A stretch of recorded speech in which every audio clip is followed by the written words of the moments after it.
Hadir kembali Ustadz Dr. Dudu Hermawan MAG dengan kajian akidah yang meliputi akidah ilahiyah, ruhaniyah, nabawiyah, dan sami'iyah. Kajiannya mendetail, representatif, aktual, baru, unik, dan menarik. Simak terus video-video terbaru di channel YouTube Hermawan Al-Garuti. Jangan lupa like, share, dan subscribe.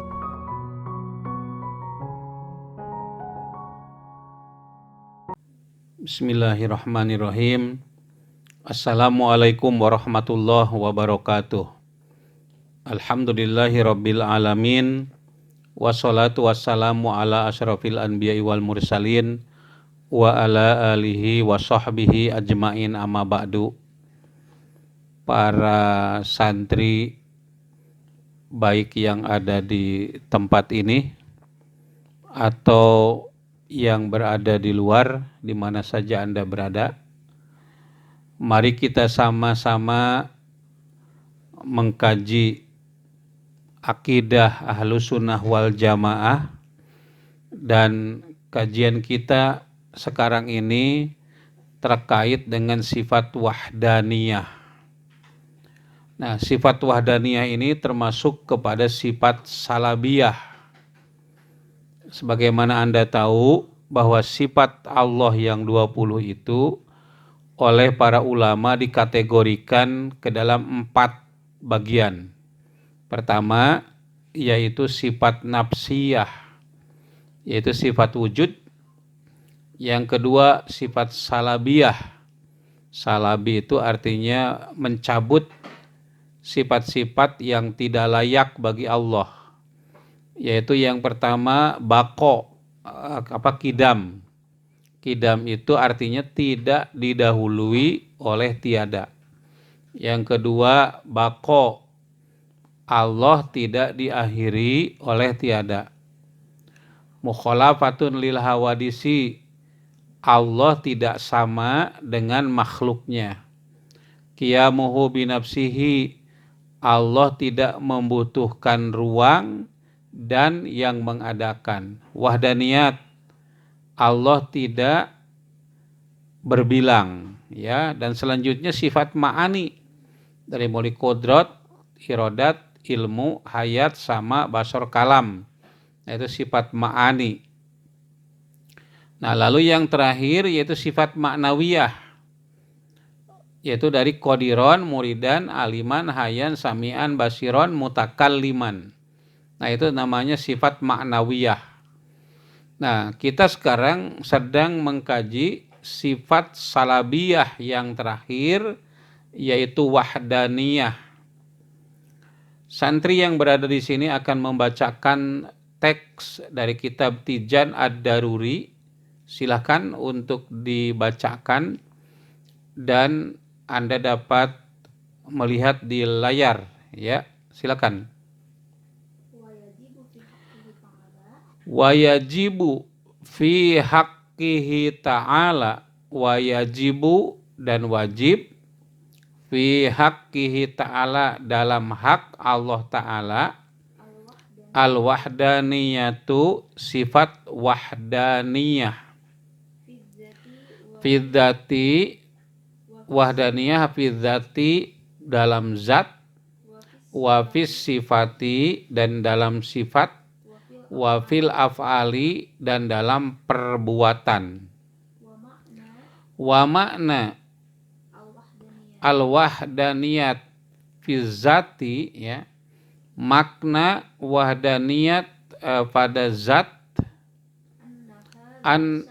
annaha laisat, bahwasanya sifat zat itu atau zat itu laisat tidak atau bukan muraqabatan tersusun, muraqabatan tersusun, an ajzain dari ajzain bagian-bagian, muta'addidatin yang berbilang. Wa makna al-wahdaniyat bisifati, makna wahdaniyat dalam sifat, annahu bahwa Allah Ta'ala laisa lahu tidak ada lahu baginya sifatani dua sifat fa'aksaro atau lebih banyak min jinsin dari satu jenis min jinsin wahidin dari jenis yang satu kakudrota ini seperti dua kudrot kakudrota ini seperti dua kudrot wahakadha dan demikian seterusnya walaisa dan tidak ada li ghairihi bagi yang lainnya sifatun satu sifat tusabihu yang menyamai sifatahu ta'ala sifat Allah ta'ala wa ma'nal wahdaniyat fil af'ali ya wa ma'nal wahdaniyat fil af'ali dan makna wahdaniyat fil af'ali dalam perbuatan annahu laisa li ghairihi annahu bahwasanya dia laisa tidak li ghairihi bagi Allah fi'lun suatu perbuatan minal af'ali dari perbuatan-perbuatan wadidduhu dan lawan dari sifat wahdaniyat adalah at-ta'addudu ya at-ta'addudu pakai alif lam at-ta'addudu berbilang wad dalilu dan dalil ala dzalika terhadap sifat wahdaniyat annahu bahwasanya laukana seandainya ada Allah itu muta'addi dan berbilang lam yujad syai'un maka tidak akan wujud tidak akan ada syai'un sesuatu apapun min hadhil al-makhluqati min hadhil makhluqati dari makhluk-makhluk ini segitu ya. Baik saudara sekalian, saya akan jelaskan ya kita ikuti saja teksnya ya. Tapi nanti uraian saya pertama akan saya jelaskan mulai pengertian macam-macam wahdaniyat ya pandangan agama-agama mengenai zat Tuhan ya keyakinan mengenai Allah memiliki sifat lalu af'al Allah menciptakan dengan khalqu dan amar ya dan yang keberapa itu Allah yang memiliki daya cipta ya perbuatan yang mukhtar dan mudtor yang terakhir yaitu dalil akli dan dalil nakli bagi sifat wahdaniyat. Ini ketika membahas wahdaniyat ini saya agak tegang ya jadi ingin santai saja. Coba lagi saya jelaskan lagi dari teksnya itu ya. Wa yajibu fi haqqihi ta'ala dan wajib bagi Allah Ta'ala al-wahdaniyat sifat wahdaniyat fil af'ali dalam af'al ya fi dzati dalam zat atau zat ya wasifati dan sifat wal af'ali dan af'al. Nah, itu wajib kita tahu ya atau wajib kita yakini bahwa Allah itu esa. Esa dalam apa? Pertama dalam zat, kedua dalam sifat, dan yang ketiga dalam af'al. Itulah bagian-bagiannya. Ya, jadi yang pertama definisi dan pembagian. Coba dilihat ya.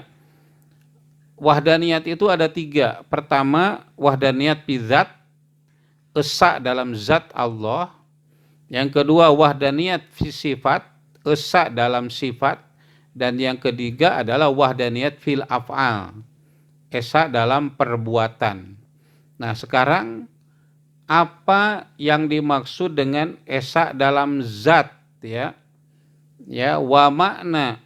apa tadi, wa maknal wahdaniyat bizzati, makna wahdaniyat dalam zat,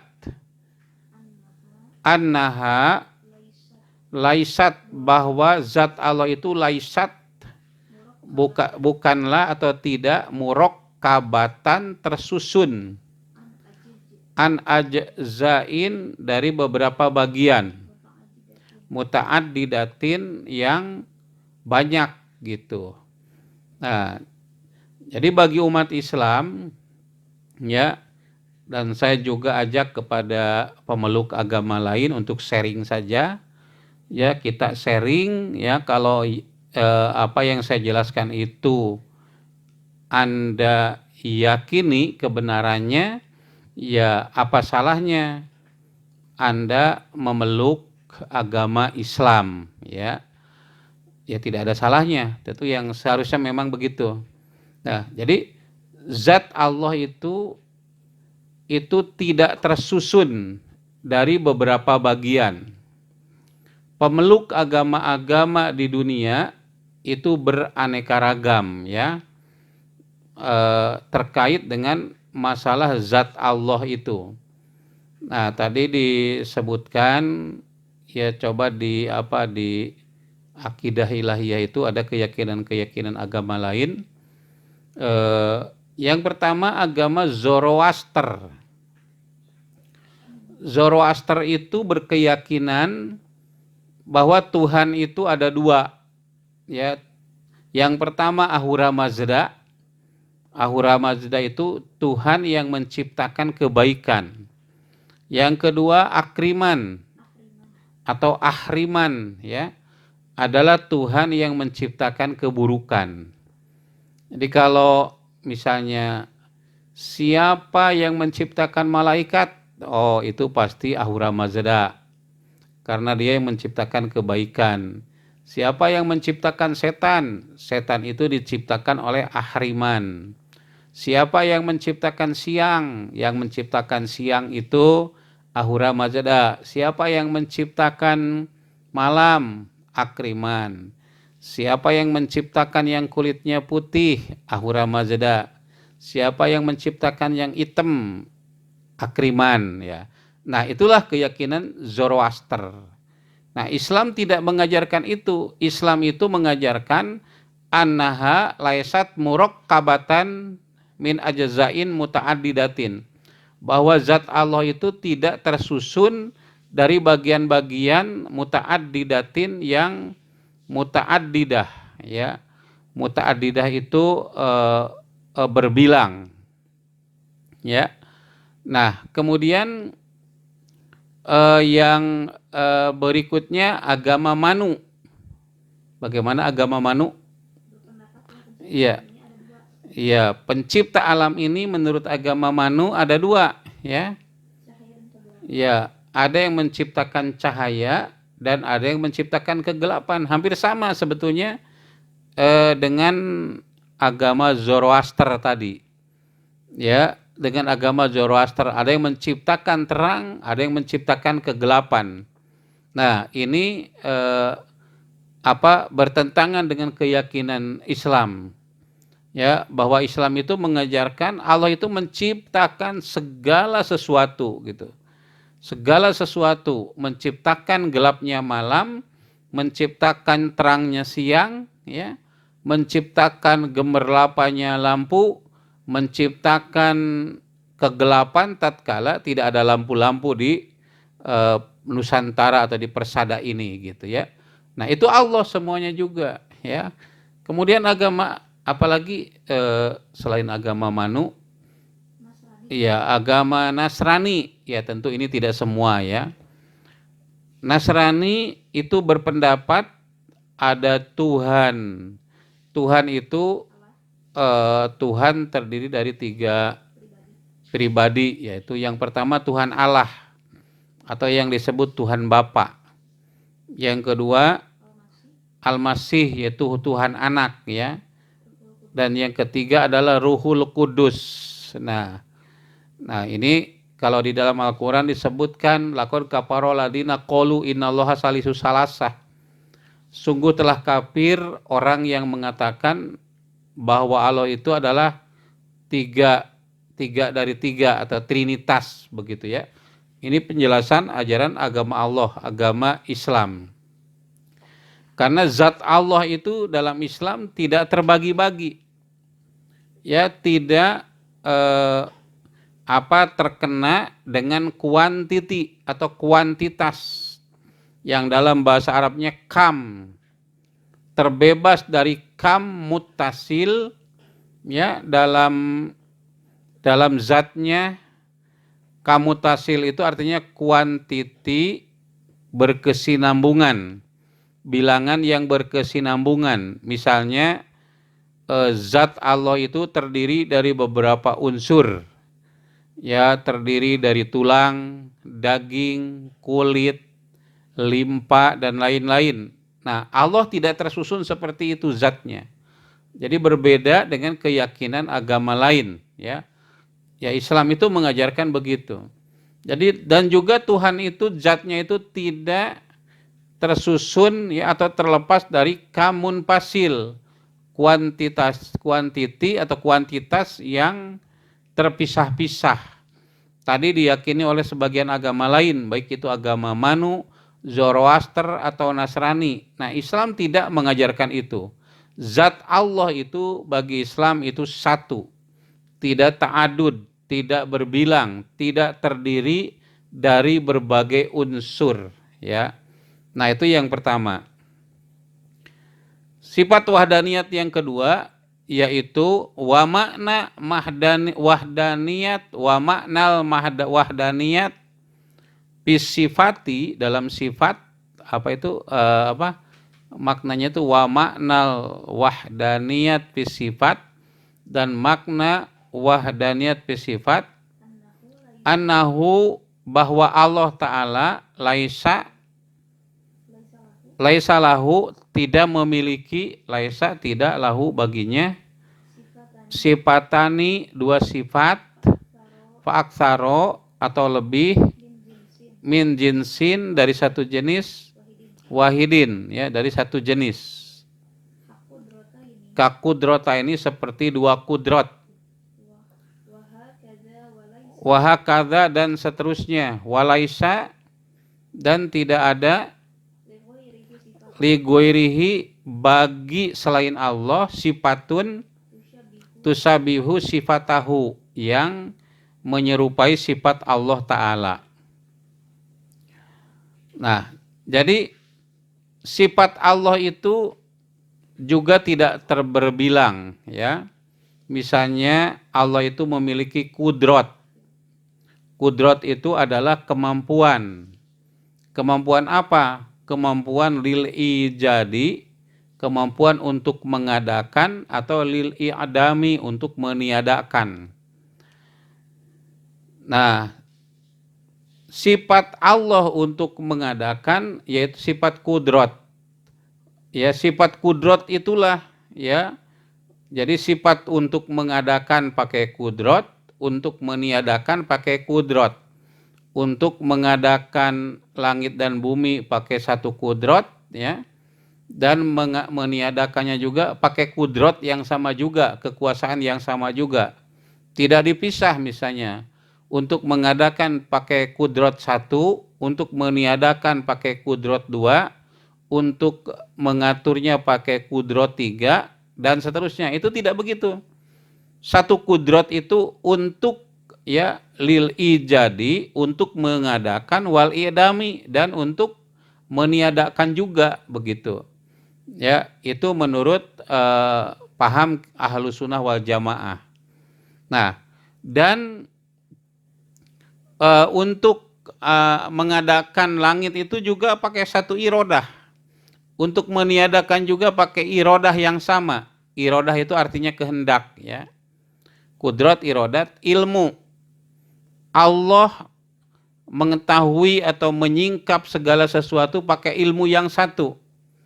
Allah tahu saya, baik secara detil ataupun secara global, itu pakai ilmu, sifat ilmu. Mengetahui Anda yang di rumah juga pakai sifat ilmu. mengetahui apa yang terbersit di dalam benak, itu pakai sifat ilmu. Mengetahui gerak-gerik Anda, ya, itu juga pakai sifat ilmu. Mengetahui tangan Anda pada hari ini digunakan untuk apa, itu pakai ilmu yang sama. Mengetahui kemana Anda pergi, itu pakai ilmu yang sama. Fa aina tadhhabun, kemana kalian pergi? Allah tahu, tahunya itu pakai ilmu. Ilmu yang mana? Itu sifat ilmu yang sama dengan sifat ilmu yang digunakan untuk mengetahui orang-orang yang berada di luar Anda, begitu. Sama ilmu. Jadi tidak pisah-pisah. Ilmu yang Allah gunakan untuk mengetahui Anda berbeda dengan ilmu yang digunakan Allah untuk mengetahui yang lain. Itu tidak begitu. Jadi ilmunya itu sama. Itu yang disebut wahdaniyat fis sifat. Hayat, sama, mendengar. Basor, kalam, ya. Kalam itu berfirman, ya sama. Ya, berfirman kepada Musa alaihissalam, berfirman kepada Nabi Muhammad, kalamnya itu sama gitu. Yang digunakan seperti itu. Itu namanya wahdaniyat fis sifat. Dan walaisa li ghairihi, ya, sifatun, ya, yusabihu sifatahu ta'ala. Dan tidak ada bagi selain Allah yang memiliki sifat yang sama dengan sifat Allah Ta'ala.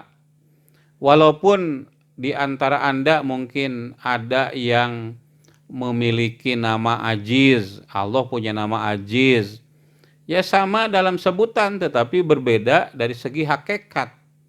Ya, hakikat dari Aziz itu. Ada di antara Anda yang diberi nama Hakim, bijaksana, sama dalam nama saja tetapi dari segi hakikatnya itu tidak sama. Nah, inilah makna dari wahdaniyat dalam sifat Allah.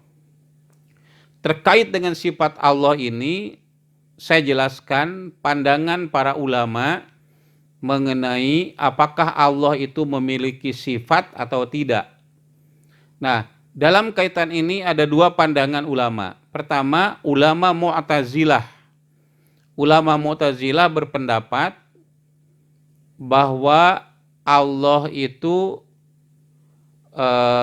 tidak memiliki sifat, sehingga mereka mengatakan, mereka dikatakan ya oleh sebagian ulama itu sebagai kaum Mu'attilah, yaitu kaum yang meniadakan sifat, sehingga ada ulama yang mengatakan mereka itu termasuk orang yang kufur katanya.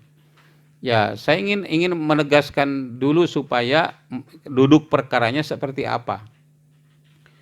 Orang Mu'tazilah mengatakan, sebagian ini ya, tidak semua, bahwa Allah tidak memiliki sifat tidak berarti Allah itu tidak kudrat. Allah itu berkuasa untuk mengadakan langit bumi, berkuasa untuk meniadakan langit dan bumi, berkuasa untuk mengadakan makhluk manusia, dan berkuasa juga untuk meniadakannya, berkuasa mengadakan bulan bintang atau benda angkasa, dan berkuasa juga untuk meniadakannya. Nah, Allah tetap berkuasa, tapi berkuasanya Allah itu bukan dengan sifatnya. Berkuasa Allah itu dengan zatnya. Maka dikatakan Allahu yakdiru, Allah itu berkuasa. Wa kudratuhu zatuhu, dan kudratnya itu yaitu zatnya. Jadi dia berkuasa dengan zatnya. Nah, kalau paham Ahlus Sunnah wal Jamaah, dalam hal ini Asy'ariyah, Allahu yakdiru, Allah itu berkuasa, bi kudratihi, dengan kudratnya. Wa kudratuhu sifatuhu, dan kudratnya itu adalah sifatnya, bukan zatnya. Jadi kalau zatnya itu tadi paham Mu'tazilah. Nah, kemudian Allahu yuridu, Allah itu berkehendak. Apapun yang terjadi di alam ini atas kehendak Allah. Kalau Allah tidak menghendaki, maka itu tidak akan terjadi. Maka kita berdoa agar Allah menghendaki kebaikan yang kita ingini begitu ya, sehingga terjadi begitu. Ya, yuridu itu apa? Menghendaki. Menghendaki apa? Menghendaki untuk mengadakan atau meniadakan sesuatu begitu. Allah itu berkuasa untuk itu. Allahu yuridu wa iradatuhu dzatuhu. Allah itu berkehendak dan kehendak Allah itu adalah zatnya. Ini menurut paham Mu'tazilah. Bagaimana menurut Ahlus Sunnah wal Jamaah? Allahu yuridu. Allah itu berkehendak. Wa iradatuhu sifatuhu, dan iradah Allah adalah sifatnya. Ini saya agak minggir ya. Ya, jadi harus ke tengah ini. Minggir ke apa ya? Agak selalu melihat ke kanan. Nah, baik, hayat. Allah memiliki sifat hayat. Allah memiliki sama. Sama itu artinya mendengar, menyingkap suara dalam frekuensi berapapun, dari 0 frekuensi 0 0 Hz ya, sampai bermega-mega Hz, berjuta-juta Hz gitu. Allah itu dengar. Kita itu tidak bisa mendengar suara yang terlalu lembut. Coba nih, berada di sekitar kita kan ada semut-semut, ada amuba. Mereka itu ngobrol dengan teman-temannya.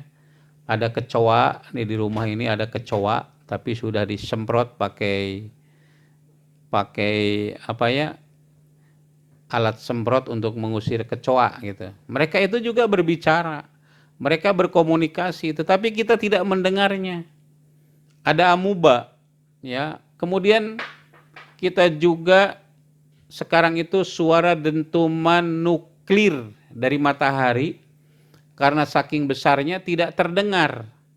Jadi telinga kita itu hanya dalam batas tertentu berapa frekuensi yang dapat kita dengar. Jadi tidak semuanya kita dengar.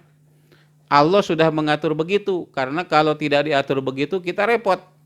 Suara apa-apa terdengar, suara jangkrik pacaran kita dengar, suara jin yang ngobrol di pojok-pojok sana kita dengar, suara malaikat kita dengar. Itu jadi repot ya, jadi bising dunia ini. Suara nuklir dari dentuman nuklirnya matahari kita dengar, kemudian dari gemuruhnya ikan-ikan yang besar, ikan paus atau ikan hiu yang ada di lautan kita dengar. Jadi kita ini bising ya, oleh karenanya Allah mengatur yang dapat kita dengar cuman suara-suara tertentu. Ya, kalau semuanya suara kita dengar, termasuk suara orang yang sedang menjerit, merintih kesakitan di alam kubur, kita dengar. Jadi bising kita ini. Ya, itulah kita bersyukur kepada Allah atas nikmat telinga yang hanya bisa mendengar dalam batas-batas tertentu saja gitu ya. Nah, jadi ini sifat sama. Allah itu mendengar semuanya. Allah itu mendengar semuanya. Bahkan kalam nafsi, yaitu ucapan yang ada dalam batin manusia, Allah dengar. Ya, Anda misalnya sedang tidur, bermimpi, mimpinya CLBK, padahal tidur di samping suami. Suami juga mimpinya juga CLBK. Coba kalau suara-suara yang ada dalam mimpi itu terdengar semua, kita repot. Nah, Allah itu mendengar, tetapi Allah tidak seperti kita ya. Tidak seperti kita kerepotan kalau mendengarkan suara-suara itu. Bagi Allah mudah untuk meniadakannya atau untuk mengadakannya. Nah, itulah sifat sama. Basor juga. Ya, basor itu artinya melihat. Allah itu melihat segala sesuatu. Allahu yasma'u bisam'ihi. Allah itu mendengar dengan sifat, dengan sama. Wa sam'uhu dzatuhu, dan samanya Allah adalah zatnya. Itu menurut paham Mu'tazilah. Tapi kalau menurut paham Ahlus Sunnah wal Jamaah, Allahu yasma'u, Allah itu mendengar bisam'ihi, dengan samanya. Wa sam'uhu dzatuhu, dan samanya itu adalah zatnya. menurut paham Mu'tazilah. Kalau menurut Ahlu Sunnah, wasam'uhu sifatuhu, samanya itu adalah sifat Allah. Ya, kemudian Allah itu melihat, basor. Penglihatan kita diatur oleh Allah, yang dapat dilihat cuman yang ada di hadapan. Kalau laki-laki kan lurus ya, visioner laki-laki itu. Nah, kalau perempuan bisa melirik kiri kanan ya, karena pupilnya mereka bisa melebar. Suaminya sedang SMS-an, di sampingnya kelihatan ya, padahal dia sedang melihat ke depan gitu. Nah, kalau laki-laki itu tidak kelihatan yang di kiri kanan itu, perempuan itu melihat gitu. Nah, Allah sudah atur demikian karena pekerjaan perempuan itu pekerjaan tangan yang banyak harus dilakukan, nyapu sambil masak, sambil nyuci baju, itu bisa dilakukan dalam waktu yang bersamaan. Kakinya ngepel gitu, kemudian sambil gendong anak, ngasih susu anak, itu perempuan bisa melakukan itu atas karunia Allah Subhanahu wa Ta'ala. Laki-laki tidak begitu, karena tugas pokok dan fungsi laki-laki bukan itu. Ada tugas yang lain yang mungkin lebih besar ya, dari apa yang harus dilakukan oleh perempuan. Nah, oleh karena itu Allah memberikan kemampuan-kemampuan tertentu untuk melihat, untuk menyingkap. Nah, mata itu tidak bisa melihat apa yang di belakang, sementara telinga bisa mendengar yang di belakang, di samping kanan kiri, di atas, di bawah, di tengah, ya itu bisa dilihat oleh didengar oleh telinga. Nah, tapi mata cuman melihat yang ada di depan, di belakang tidak dapat dilihatnya oleh mata. Nah, itulah kelemahan mata dibanding dengan telinga. Ada lagi yang lebih dahsyat, yaitu mata batin itu dapat melihat benda yang besar sekali. Nah, ini saya dapat melihat di mata batin saya galaksi-galaksi yang ada di angkasa yang jumlahnya kurang lebih 500 miliar galaksi. Dalam satu galaksi ada bermiliar-miliar bintang. Ada bintang yang ukurannya setara dengan 60 juta tahun perjalanan cahaya. Perjalanan cahaya itu 400.000 kilometer per detik. Mata batin saya bisa mengukur begitu. Sementara mata saya melihat matahari saja kecil begitu, ya. Padahal ukuran matahari itu besar dibanding dengan bumi. Nah, mata batin bisa melihat, tapi mata lahir tidak melihat. Saya tahu sekarang, ya, para santri yang ada di sekitar saya ini, apa yang terbetik ya di dalam benak, di dalam hati, bisa dibayangkan. Sementara oleh mata itu tidak dapat dilihat. Bagaimana denyut jantung ya. Kolbu itu kita terjemahkan jantung saja, karena yang memiliki neuron itu bukan leper, bukan hati, tetapi jantung. Ada 40.000 neuron yang ada di dalam jantung itu. Sehingga kalau jantung manusia ditukar dengan sama yang lain, itu nanti sifat-sifat dan kepribadiannya itu bukan menjadi dirinya lagi. Oleh karena itu dipertimbangkan boleh tidak cangkok jantung dari manusia, ya.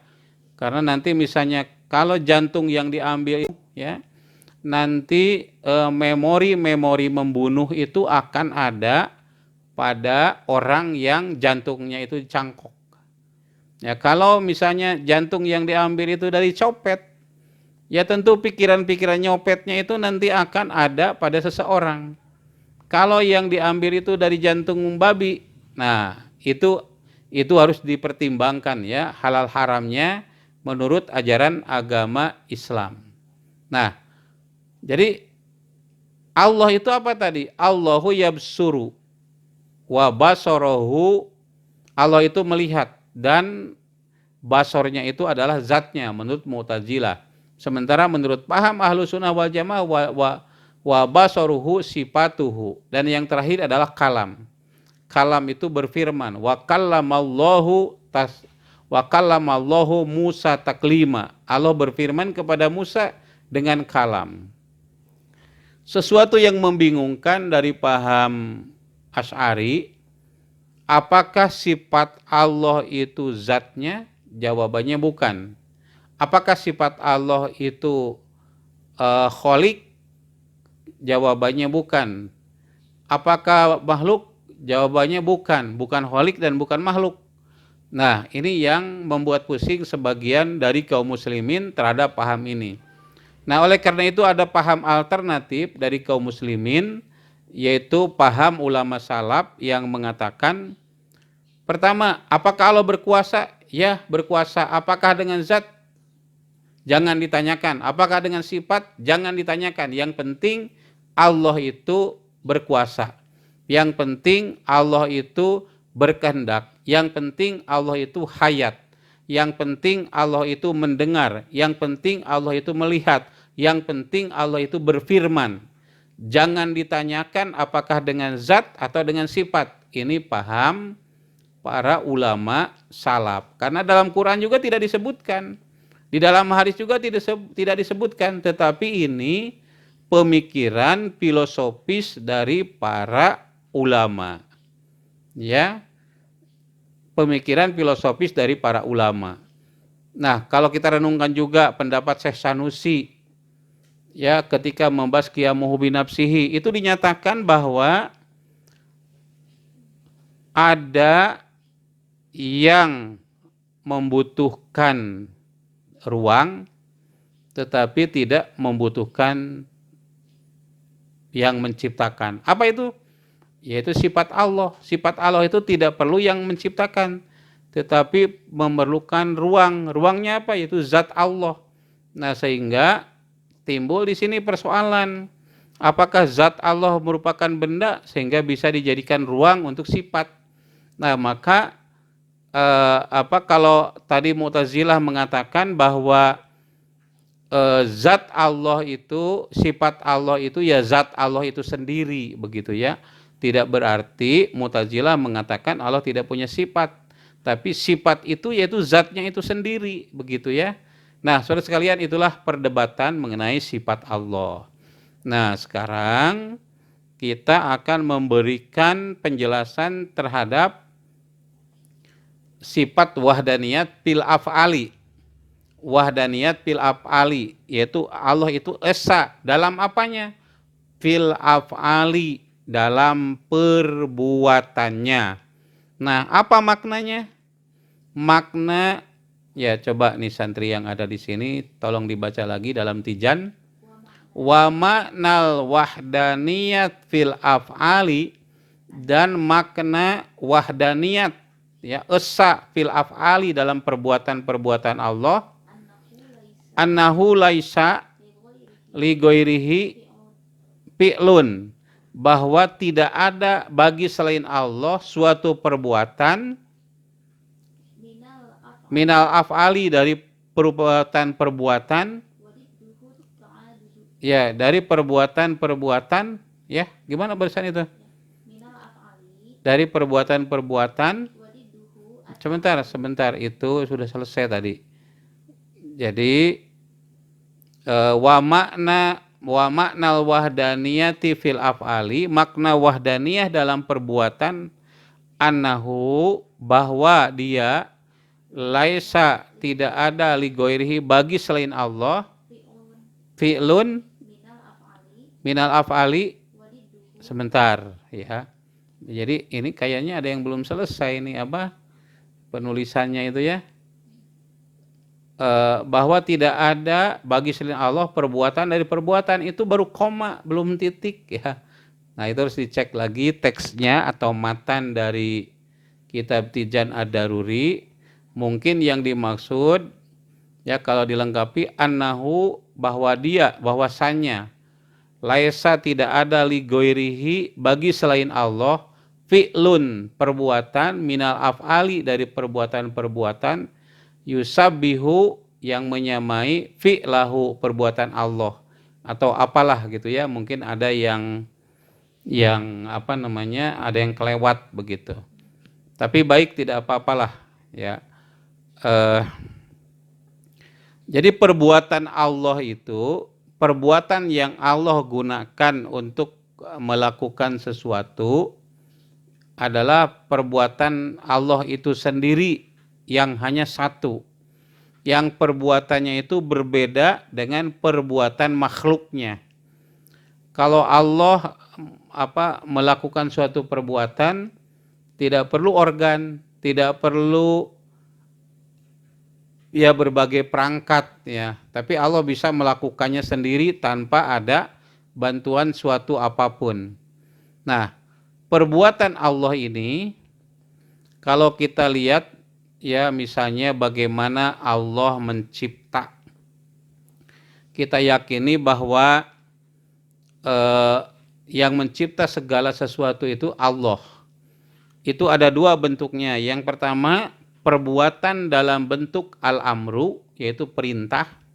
Dan yang kedua, perbuatan dalam bentuk al-kholqu. Nah, ini sesuai dengan firman Allah, ala lahul kholqu wal amru. Ya, ketahuilah bahwa Allah itu memiliki al-amru wal kholqu. Ya, perbuatan dalam bentuk perintah atau dalam bentuk penciptaan melalui proses. Al-amru itu adalah penciptaan Allah tidak melalui proses. Misalnya tentang ruh. Yas'alunaka ani ruh, quli ruh min amri rabbi. Akan bertanya kepadamu tentang roh. Ya, katakanlah quli ruh min amri rabbi. Ruh itu diciptakan melalui amr Allah, perintah Allah. Wa ma utitu minal ilmi ila qalilan. Dan kalian tidak diberi ilmu pengetahuan tentang ruh kecuali sedikit saja. Nah, amr itu adalah penciptaan melalui ruh gitu. Melalui amr, perintah. Innama amruhu idza arada syai'an ayyakula lahu kun fayakun. Sesungguhnya amar Allah atau perintah Allah, apabila Allah menghendaki sesuatu, katakan jadi, maka jadilah gitu. Jadi ada penciptaan yang cukup dengan kun ya, tetapi ada penciptaan dalam bentuk al-kholqu, yaitu melalui proses. Dalam satu ayat dikatakan bahwa langit dan bumi diciptakan melalui fisittati ayamin, dalam 6 hari. 6 hari itu berarti ada prosesnya gitu ya. Ada prosesnya. Tetapi langit itu ditegakkan, dilakukan dengan perintah Allah. Jadi proses untuk menciptakan benda-benda langit itu melalui proses 6 hari. 6 hari itu berapa lama? Ada ayat yang mengatakan fi yaumin kana miqdaruhu khamsina alfasana. Satu hari itu ukurannya setara dengan 50.000 tahun. Ya, sehari 50.000 tahun. Berarti kalau 6 hari 6 kali 50.000 tahun. Berarti berapa tahun? Ya, berapa tahun ya, tinggal ngalikan aja begitu. Proses penciptaannya. Tapi penegakan langit itu sehingga terbentang dari timur ke barat, dari utara ke selatan dalam ukuran kita, itu dilakukan melalui perintah Allah. Sama dengan menciptakan manusia, kan tidak langsung. Saya sekarang umurnya berapa kira-kira ya? Umur saya 50 tahun, kok jadi malu bilang 50 tahun ya. Nah, karena 30 tahun yang lalu saya masih muda. Nah, sekarang sudah 50 tahun begitu. Apakah Allah tidak bisa menciptakan saya langsung seperti umur 50 tahun? Ya tentu bisa. Apakah Allah tidak bisa mengembalikan saya seperti muda umur 20 tahun? Ya, seperti 30 tahun yang lalu? Tentu Allah bisa. Tetapi dengan kebijaksanaan Allah menciptakan itu melalui dua. Yang pertama bisa dalam bentuk al-amru, inna amruhu kalamhil basir. Sesungguhnya perintah Allah itu seperti sekejap mata gitu. Ya, artinya cepat sekali kalau Allah perintahkan. Kalau mau misalnya hari kiamat itu terjadi hari ini, Allah bisa ya. Allah bisa lakukan itu. Gampang bagi Allah gitu ya. Ata amrullah fala tastajiluh, telah datang hari kiamat, maka kalian jangan minta untuk disegerakan. Karena bagi Allah sekarang hari kiamat terjadi itu bisa. Tetapi Allah tidak lakukan melalui proses seperti penciptaan manusia. Maka Allah Subhanahu wa taala berfirman, "Inna khalaqnakum min dzakari wa unsa wa ja'alnakum syu'uban wa qabaila lita'arafu." Sesungguhnya kami jadikan manusia. Kenapa pakai kami? Karena pakai proses ya. Ada peran serta makhluk. Yang menciptakan manusia kan ada peran makhluk. Apa peranannya?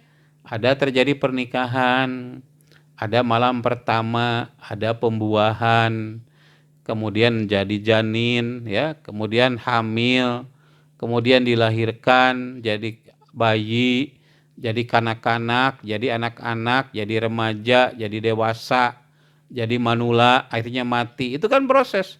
Ada peran-peran makhluk gitu ya. Misalnya untuk hamil kan ada peran bapaknya, peran ibunya.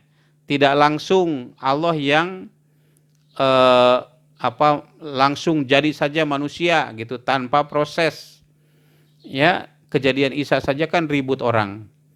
Ada ibu, tidak ada bapak. Padahal Nabi Adam alaihissalam dilahirkan tanpa ibu, tanpa bapak. Makanya di dalam ayatnya, inna masala Isa kamasali Adam khalaqahu min turabin summa qala lahu kun fayakun. Sesungguhnya perumpamaan Isa itu bagaikan Adam. Adam Allah ciptakan dari tanah, kemudian Allah katakan kun, jadi. Maka katanya ini khalaqtu Adam, aku ciptakan Adam, tidak inna khalaqna. Kenapa? Karena tidak ada peran ibu bapaknya. Kalau Nabi Isa ada peran ibunya, tidak ada bapaknya. Kalau kita semua ada peran ibu dan bapak sehingga mewujud menjadi manusia seperti ini gitu ya. Nah, itu mengenai al-amru dan al-khalqu. Nah, lalu yang ingin saya jelaskan juga yaitu mengenai af'al Allah, perbuatan Allah itu ada yang mukhtar, ada yang mudtor. Ada yang pilihan atau dari keinginan manusia, ada juga yang merupakan mudtor ya, paksaan dari Allah Subhanahu wa taala.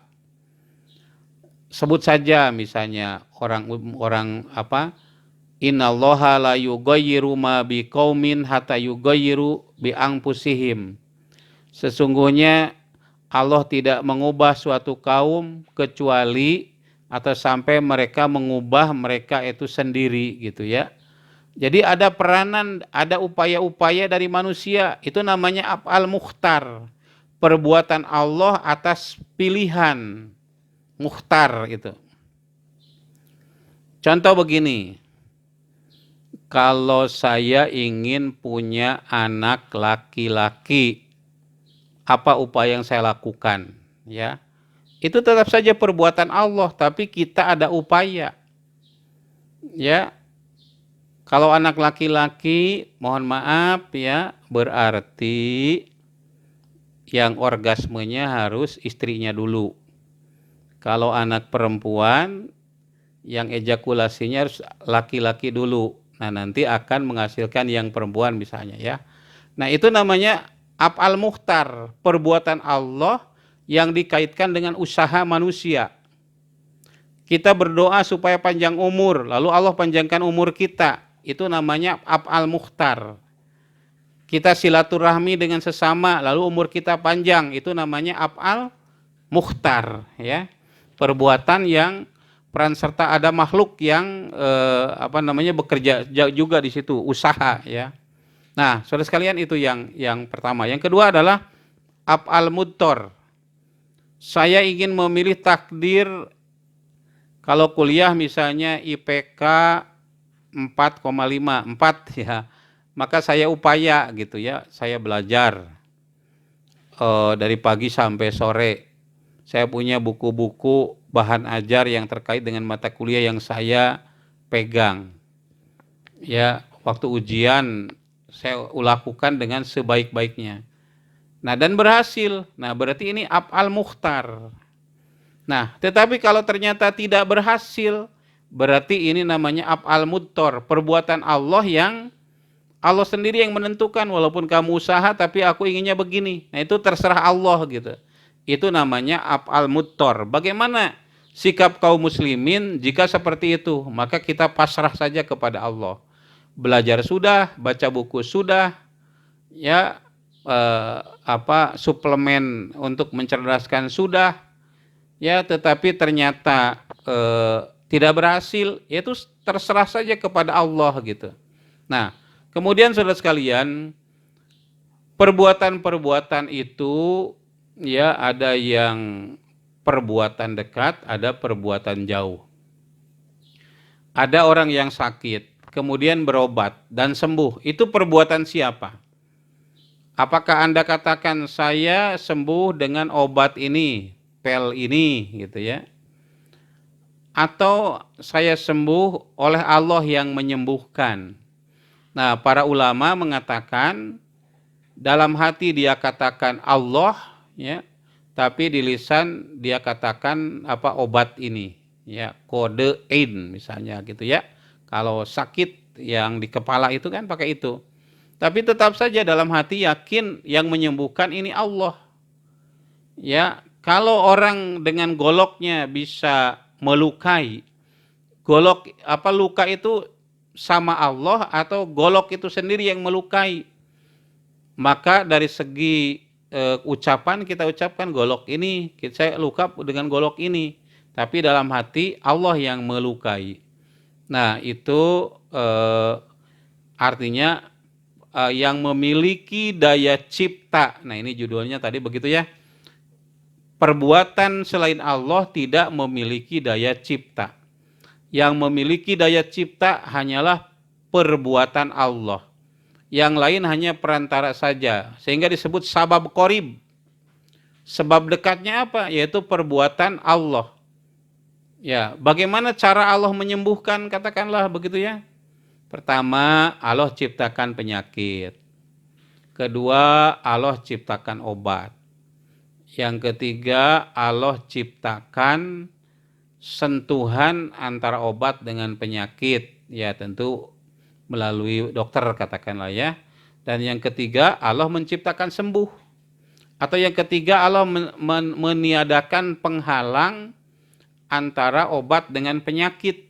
Ya, dengan cancer misalnya, begitu ya, itu hilangkan penghalang dan Allah ciptakan sentuhan sehingga cancer itu bisa mati dan akhirnya orang bisa sembuh.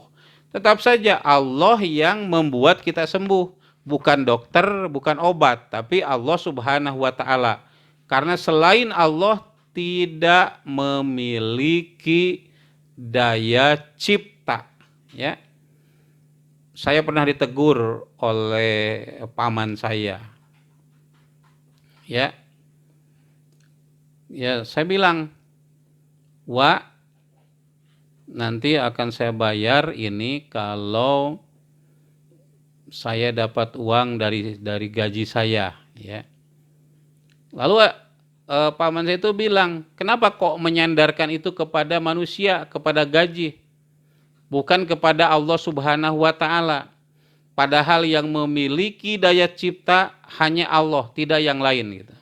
Nah, jadi di sini kita kaum muslimin harus kita yakini bahwa yang mencipta dan yang memiliki daya cipta hanya Allah, yang lain itu tidak. Hanya perantara saja mereka, yang namanya dokter, yang namanya obat terkait dengan penyakit hanya menjadi perantara saja. Tetap yang menyembuhkan itu Allah. Dokter hebat sekalipun lulusan luar negeri dengan obat-obatnya yang paten, kalau Allah tidak menyembuhkan, ya tentu tidak akan sembuh. Fa idza maridtu fahuwa yasfin. Apabila aku sakit, maka Allah lah yang menyembuhkan. Ya, itu Allah berfirman seperti itu. Kata-kata dari Nabi Ibrahim alaihissalam. Ya. Nah, saudara sekalian, yang terakhir, ya, apa dalil bagi sifat wahdaniyah? Ya, tolong santri yang ada di sini dibantu ya. Yang pertama surat Al-Ikhlas. Namanya juga Al-Ikhlas ya. Padahal di dalam surat Al-Ikhlas itu tidak ada kata-kata ikhlas. Kalau Al-Baqarah kan ada kata Baqarah, nama suratnya Al-Baqarah. Al-Maidah ada di dalam ayat itu Al-Maidah. Tapi kalau Al-Ikhlas itu tidak ada kata-kata ikhlas.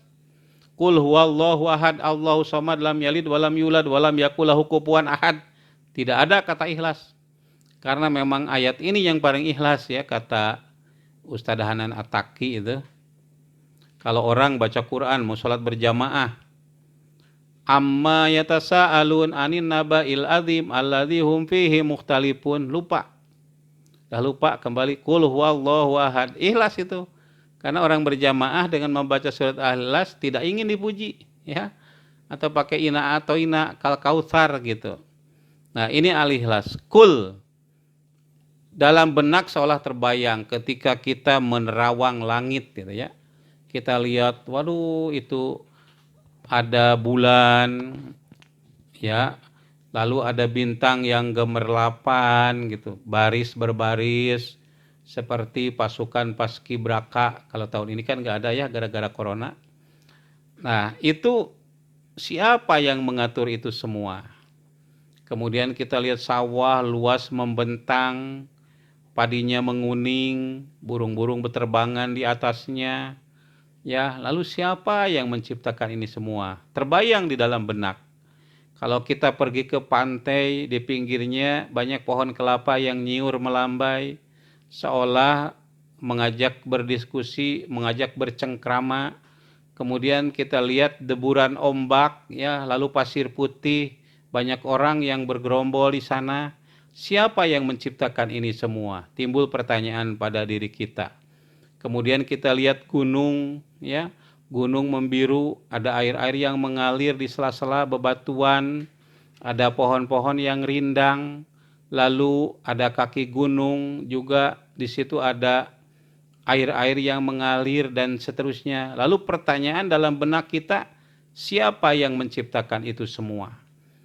Lalu kita lihat juga jalan raya, di sana banyak kendaraan, orang-orang yang jalan di trotoar jalan, banyak pedagang kaki lima, toko-toko di pinggir jalan. Kita merenung, siapa yang mengatur ini semua? Maka katakan, kul, dia itu huwa, dia adalah Allah. Nah itu jawabannya, Allahu ahad, Allah yang esa, Allahu somad, Allah tempat bergantung, jangan bergantung kepada yang lain. Lam yalid walam yulad, tidak beranak dan tidak diperanakan, tidak sebagai bapak, tidak sebagai ibu, juga tidak sebagai anak karena dia tidak dilahirkan. Masa Tuhan dilahirkan? Lalu orang mencari dalih, kalau begitu hukum, bukan hukum manusia yang digunakan, tapi hukum Allah. Ya Allah sudah mengatakan, lam yalid walam yulad. Ya, lam yalid walam yulad, walam yakun lahu kufuwan ahad. Ya, dan tidak ada bagi Allah itu kufuwan ahad yang menyamai seorang pun. Tak ada satupun yang menyamai Allah. Ya, kalau Allah beranak, ya katakanlah Isa itu anak Tuhan, akina saha, ninina saha, begitu. Nah ini pertanyaannya, berarti Tuhan punya kakek, punya nenek, punya cucu. Ya, itu logika yang dapat kita sampaikan sebagai argumentasi, dalil nakli bagi sifat wahdaniyat. Ya, ya, An-Naml 60 juga ya. Bagaimana itu bunyinya An-Naml ayat 60 itu? Amman khalaqas samawati wal ar, gitu ya. Apakah ya siapa yang menciptakan langit dan bumi? Ya.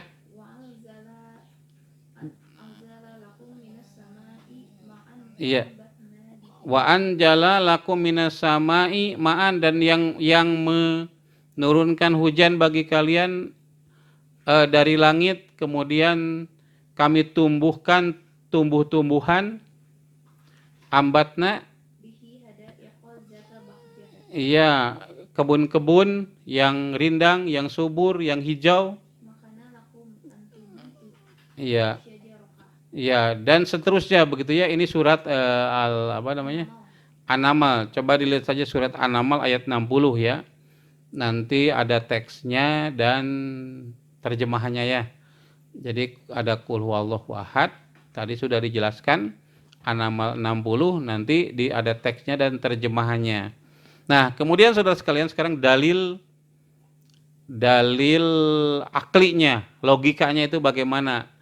mengenai wahdaniyat itu. Seandainya Tuhan itu berbilang, ya Tuhan itu berbilang. Saya dengarkan saja ini dari santri yang ada di sini ya. Coba dalil aklinya. Berarti di akhir ya. Ya. Ya, mana dalilnya? Dalil aklinya bagaimana? Ulama setelah itu bagaimana ulama menurut ulama? Bila mana ada Tuhan, ada yang memiliki sifat ketuhanan, atau ada yang memiliki daya cipta selain Allah, maka Tuhan yang kedua itu akan sama-sama kuat. Salah satu di antaranya kuat, berarti yang satu lemah. Sama-sama lemah. Nah, jadi yang pertama, seandainya ada Tuhan selain Allah atau ada zat yang memiliki sifat seperti Tuhan gitu ya. Mungkin yang pertama Tuhan itu sama-sama kuat. Kalau sama-sama kuat, yang satu ingin menciptakan langit seukurannya sekian triliun perjalanan matahari cahaya. Yang satu ingin kurang dari situ. Maka antara Tuhan yang satu dengan yang lain bertengkar karena tidak mau mengalah, namanya juga berkuasa gitu ya. Nah, akan hancur, tidak akan ada wujud ini ya. Atau yang kedua, yang satu kuat, yang satu lemah. Tidak mungkin Tuhan itu lemah. Ya, atau dua-duanya lemah, itu tidak mungkin. Nah, jadi tidak mungkin ada Tuhan selain Allah, atau kalau katakan di bumi ini ada dua Tuhan, maka bumi ini akan hancur. Karena masing-masing Tuhan punya kudroh sendiri, punya kehendak sendiri, punya keinginan sendiri, punya kemampuan sendiri. Dan mereka tidak akan mengalah. Karena apa? Kalau Tuhan itu mengalah, itu tidak dikatakan Tuhan. Oleh karena itu sekali lagi, Tuhan itu harus esa atau wahdaniyat ya. Saudara sekalian, itu saja yang dapat saya sampaikan. Ini pertemuan yang keberapa ya? Ke-6. Nah, ini pertemuan yang ke-6. Anda kalau ingin mengetahui sifat yang lain, coba dicek ya, ditelusuri. Tijan ada Tijan 01 dari 20 ya. Kita akan bertemu 20 kali ya, mengkaji kitab Tijan Ad-Daruri ini. Yang pertama wujud, yang kedua kidam, yang ketiga bako, yang keempat mukhalafatun lil hawadis, yang kelima qiyamu binafsih, yang kelima apa yang kelima? Qiyamu binafsih, dan yang keenam wahdaniyat. Berarti sekarang ini wahdaniyat ya. Nah, nanti kita akan membahas kudrot ya. Tolong sediakan akal pikiran yang cerdas, yang jernih, yang ikhlas untuk memahaminya, sehingga kita akan paham benar terhadap sifat-sifat Allah. Ya, tentu ini bermanfaat insya Allah ya. Silakan sebarkan ya linknya itu melalui berbagai channel ya, baik itu sosial media seperti YouTube boleh juga ke YouTube, boleh juga ke WA, boleh Facebook, boleh apalagi Twitter dan lain-lain, silakan ya. Saya tidak akan menghalangi Anda untuk menyebarluaskan, dan jangan lupa juga subscribe ya. Kalau Anda mau bertanya silakan, insya Allah saya jawab di kolom komentar insya Allah. Terima kasih. Wassalamualaikum warahmatullahi wabarakatuh. Demikianlah kajian dan informasi yang apik dan menarik dari Ustadz Dr. Dudu Hermawan MAG. Insya Allah wawasan dan ilmu Anda bertambah. Bertambah pula hidayah dari Allah, dan dengan hidayah dari Allah, maka Anda semakin dekat kepadanya. Jangan lupa sekali lagi subscribe, like, dan share video ini kepada semua orang yang Anda kenal. Jangan lupa Anda saksikan video-video berikutnya.